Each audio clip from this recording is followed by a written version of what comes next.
and welcome to Purr, a show about cat care and the feline lifestyle. I'm Feline Aficionada Tonia Evans, and I've been taking care of people's cats for over 15 years, along with my cat family members over the years and cats that I've fostered or rescued. That's a lot of kitties. I have a special place in my heart for senior and special needs felines, and a love for all things cat.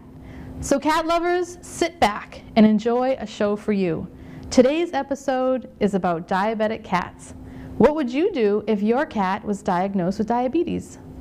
This segment will explore what diabetes in felines is, how it's treated, and you'll meet a local cat who lives a perfectly pampered life as a diabetic cat. Meet Bear, a 12-year-old Russian blue. He walks, meows, eats, and plays like a normal cat. He looks like a normal cat, but Bear has type 2 diabetes, a common feline disease that affects approximately 800,000 cats in the U.S. Veterinary treatment and a few changes in diet and home care can help save the lives of cats affected with the disease, and some cats can even go into remission. Cat diabetes is on the rise, much like a human population diabetes, probably because cats are becoming indoor cats, they're sedentary, they're becoming obese, they're eating higher carbohydrate foods, and all of that contributes to them getting diabetic. Symptoms can vary from cat to cat, but often include drinking extra water, increased urination, and an increase in hunger.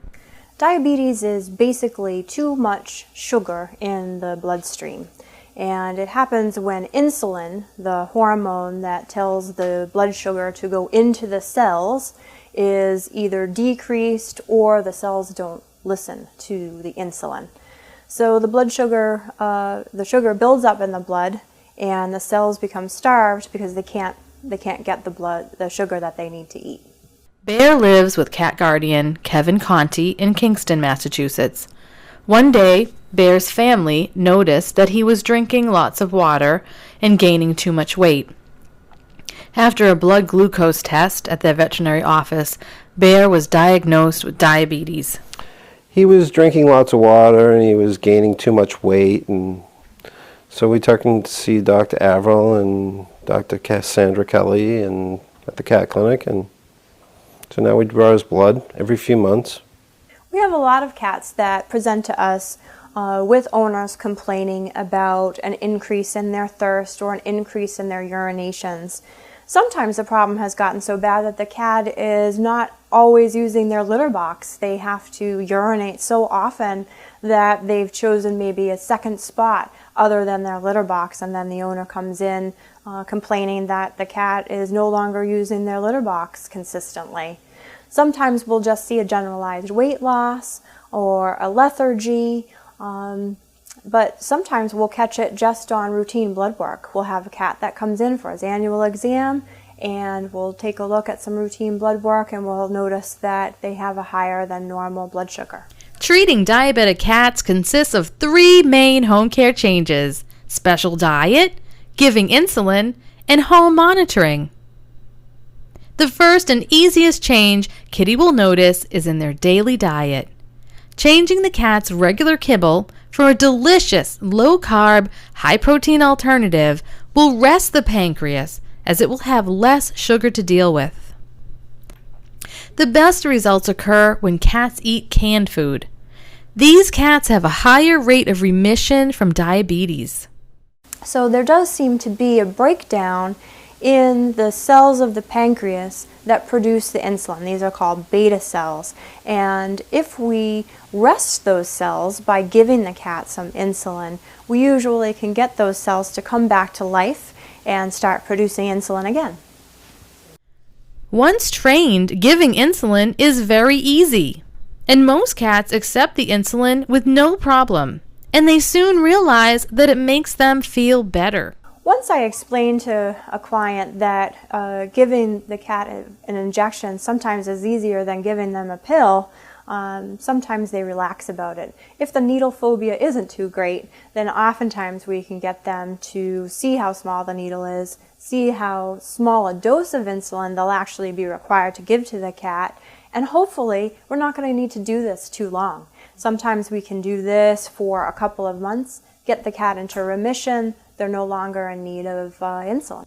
So if we can catch the diabetes early, we notice that they have a sign or symptom, or we're catching it on routine blood work, and we can make the changes in the diet, get them on a very high protein food, a very low carbohydrate diet, and start the insulin.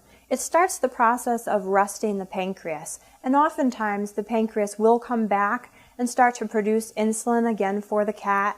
The cells will become susceptible to insulin again, and we will basically treat the symptoms of diabetes. In my practice, I try to use a long-acting insulin. In cats, one of the hardest parts of insulins are they tend to go through them very quickly. So instead of them lasting 12 hours, they only last 4 or 6 hours, which makes it hard to rest the pancreas. What we want to do is give the body insulin all day long so the pancreas doesn't have to do anything for the whole day. So in my practice, if I can get the owner to make the change to the higher protein food and start the insulin, a lot of times we'll increase insulin as we get to the right dose over maybe a month or two. And then oftentimes we'll start to quickly decrease the insulin. We'll almost be giving too much insulin, and so the cat will need a decreased dose over a couple of months. So usually within 6 months, if we catch it early, if the owners are compliant, and if it's the right cat, we can get the insulin needs under control, and we get them off insulin and manage them with diet alone. According to Dr. Plotnick from Manhattan Cats Cat Hospital, the future for cats with diabetes looks promising.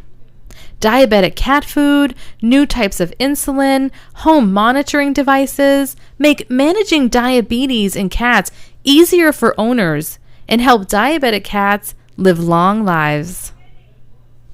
Say hi to the people out there. Tell them you're going to live a long time because we take care of you. You like sitting in the sun, hanging out with his brothers and sisters, and staying warm. I think that the process of being treated for diabetes is not that hard.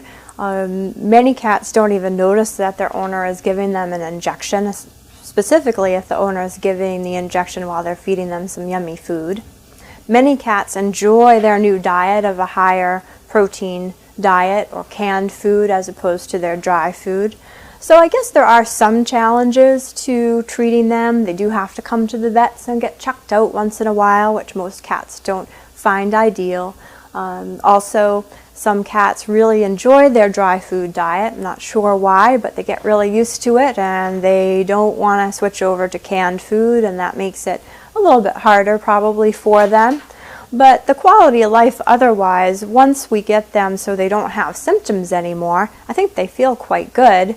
And again, oftentimes if we can get them to go into remission, they don't know that they even have a disease at that point. Okay, let's go for a walk.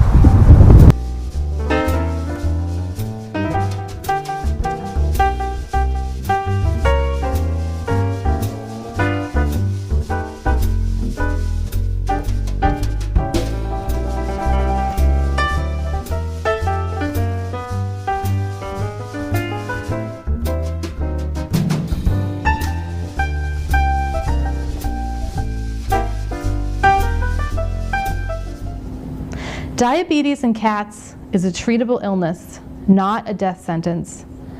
I hope you'll be inspired to learn more about diabetes in cats by talking with your veterinarian. They are your best resource, and they're ready to equip you in your time of need. With immediate medical care, a change in diet, and good home care from you, your diabetic cat can live a long time as a pampered feline too. Thank you for watching Purr. For more information about cat care and the feline lifestyle, Go to purrview.com.